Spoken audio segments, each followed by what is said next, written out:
नमस्कार. आदरणीय दिगो बाबा, अमोल चव्हाण सर, वंदे सर, सर्व गुरुवर्य, मराठी सरांच्यावरती प्रेम करणं या प्रसंगी मंडळी, वहिनी साहेब, त्यांची दोन्ही मुली. आज आपल्या सरांनी सांगितलं की या गोष्टीसाठी आपण इथे एकत्र येणं हे कुणाच्याही स्वप्नात नव्हतं किंवा तो विचारही कधी आपल्या मनाशी शिवला नव्हता. नारायण मराठे सर आणि वालचंद कॉलेज माजी विद्यार्थी संघटना याचं नातं खूप वेगळं होतं. जवळपास 25 वर्ष नारायण आणि आमच्या सगळ्या मंडळींचा अत्यंत जवळचा स्नेह होता आणि पहिल्या दिवसापासून वालचंद कॉलेजच्या प्रती आणि वालचंद कॉलेजच्या माजी विद्यार्थ्यांच्या प्रती त्याचं असलेलं प्रेम हे आम्ही त्याच्या वेगवेगळ्या दररोजच्या गोष्टीतून पाहत होतो. ज्या ज्या वेळेला सांगलीत बाबा माझं येणं व्हायचं त्यावेळेला मी नारायणला फोन करायचो आणि नारायण दुसऱ्या दिवशी सकाळी माझ्या घरी गप्पा मारायला यायचं. म्हणजे व्यवसायाच्या निमित्तानं आपण कुठे फिरत असलो तरी विचारांची आणि नवीन नवीन शोध घेण्याची जी त्यांची वृत्ती होती त्यातून आपल्या ज्ञानात भर पडावी आणि चांगल्या सदृढ असलेल्या व्यक्तीशी आपली भेट व्हावी आणि त्याच्या विचारावरती आपण आपलं पुढचं आयुष्य डिझाईन करावं. अशा पद्धतीचा माझा आणि नारायणचा इथे आल्यानंतरचा दर महिन्यातून किमान 2 वेळा हा उपक्रम असायचा आणि नारायणनी ज्या गोष्टी आम्हाला सांगायचा त्या गोष्टीवरती मग आम्ही आमची बुद्धिमत्ता फारशी नसताना सुद्धा तो जो विचार नारायण द्यायचा तो घेऊन आम्ही समाजात वावरायचो. 26 तारखेला पण सकाळी सरस्वती पूजनाच्या वेळेला नारायण खाली उभा राहिला.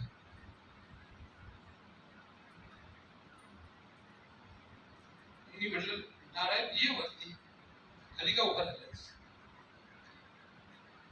कधी केलेल्या कामाच्या प्रती कुठे त्याचा शोक नसायचा. मी दम दिल्यामुळं मला शेजारी उभं राहायला पाहिजे. कार्यक्रमात पण 2-3 वेळा मी त्याच्याशी जबरदस्तपणे बोललो. ज्यावेळेला मी त्याला शेजारी उभा राहिलो तो आपल्या मूर्तीच्या शेजारी त्याला म्हटलं जरा लक्ष दे स्वतःकडे आणि जरा गप्पा मारायच्यात आपल्या बरेच दिवसात भेट नाही. तो म्हटला मी संध्याकाळी तुम्हाला फोन करतो. त्याचा फोन नाही आला. मग मी सतत त्याला 6 वाजता फोन केला आणि म्हटलं काय झालंय? म्हटलं घरी जाणार आहे. म्हटलं मी जरा कामासाठी बाहेर पडलो पण 2-4 दिवसात येतो आणि आपण पुन्हा काही ज्या गप्पा मारायच्या राहिल्या त्याच्यात आपण बोलूया आणि जरा सगळ्या गोष्टीकडे लक्ष दे. वाचन कॉलेजमध्ये चांगल्या गोष्टी चालल्या आजच्या या कार्यक्रमामध्ये पण एक आनंद वाटला की इतकी मुलं आपल्या बरोबरची सगळी शिक्षण घेऊन पुढे चालले. ते माझं नारायणचं शेवटचं बोलणं. नारायणच्या विशेष म्हणजे आपल्या वहिनी आहेत, दोन्ही मुली आहेत, त्यांच्याशी पण आपण त्यांचा स्नेह आपला इथं बसलेल्या सगळ्यांच्याच बरोबरच आहे.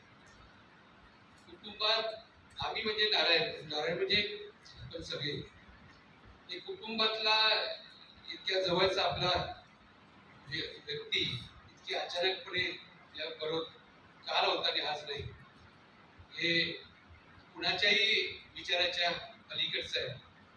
मला अक्षयचा फोन आला ज्यावेळेला तो अनुभवी होता. डॉक्टर पाटील माझे मित्र आहेत. अक्षय म्हणला मी पोचतोय बाबा तेवढं तर डॉक्टरना फोन करा. मी डॉक्टरना फोन केला. डॉक्टरचा फोन चालू असतानाच परत मला अक्षयचा फोन आला की मी पोचलोय मामाने असं घटना अशी घडते. मग आपली सगळी बाकीच्या डॉक्टर्स मंडळींना इथे पाठवायची व्यवस्था केली. पण मला असं वाटलं की तुम्ही आम्ही सगळे इतके तिचे मित्र आहोत आणि जे काही करता आलं असतं ते 100% आपण सगळ्यांनी मिळून केलं असतं. जी व्यवस्था आवश्यक आहे ती सगळी आपण तिथे करू शकलो असतो. पण नारायणच्या नेहमीच्या सवयीप्रमाणे. तर आजपर्यंत आयुष्य इंडिपेंडेंटली जगला आणि जाताना सुद्धा तुम्हाला कुणालाही कसल्याही प्रकारचा त्रास न देता, कुठल्याही प्रकारची सेवा न करण्याची संधी देता तो आपल्यातून निघून गेला. आज नारायणच्या झाल्याने वालचंद कॉलेज, माझी विद्यार्थी संघटना आणि त्याच्या सगळ्या मित्रमंडळींचं फार मोठं नुकसान झालं. त्या नुकसानामध्ये सगळ्यात दुःखाचा जो डोंगर आपल्या बहिणीने त्यांच्या दोन्ही मुलींच्या वरती कोसळलं, त्याच्यामध्ये वालचंद कॉलेज, माझी विद्यार्थी संघटना, आदरणीय दीपक बाबांच्या बरोबर काम करत असताना, दीपक बाबांच्या नेतृत्वाखाली आम्ही काम करत असताना, अमोल जे आहेत, सर आहेत, या सगळ्यांच्या मनापासूनच्या श्रद्धांजलीच्या बाबतीत मनोगत व्यक्त केलं मी. आदरणीय मराठे सरांच्या या आकस्मिक झाल्यामुळे त्यांच्या मुलींच्यावरती जो दुःखाचा डोंगर कोसळला, त्यांना देव अत्यंत चांगली शक्ती देव आणि या दुःखद प्रसंगी त्यांना सामोरं जाण्यासाठी आम्ही सगळ्याच मंडळी त्यांच्या दुःखात सामील आहोत. माझ्याकडून वालचंद कॉलेजच्या माझी विद्यार्थी संघटनेकडून, माझ्या कुटुंबियांच्याकडून नारायण गोरठेला शुभेच्छा.